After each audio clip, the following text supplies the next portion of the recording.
Odlučio sam se za matičnu ploču MSI 760 GMA 534 FX socket AM3+.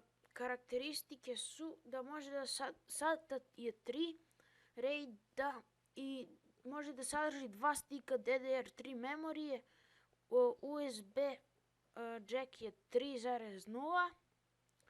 Idemo sad na procesor. Procesor sam se odlučio AMD FX 4320. Karakteristike procesora su da je 4 GHz, ima turbo do 4.2 GHz i pakovanje je box socket AM3+. Grafička kartica je R7 250 od Safira, 1 GB DDR5. Sigurno ste čuli za ovu karticu, znači ima chipset ATI. RAM memorija 2 stika Kingston Fury DDR3 memorija od 4 GB, 1866 MHz. HyperX Fury Black CO10.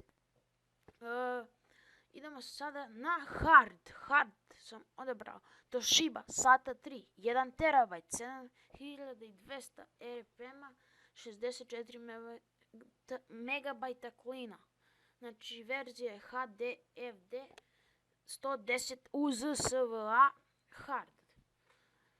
Ima ga u Benchmark shopu. Znači kako sve ovo poručiti? Pa samo odete na ovaj sajt koji ću ostaviti u deskripciji koji se zove e-ponuda. Dok ga spuštite, posjetite sajt prodavnice, izbacit će vam broj i vi kontaktirate taj sajt i on vam sve kaže šta trebate raditi.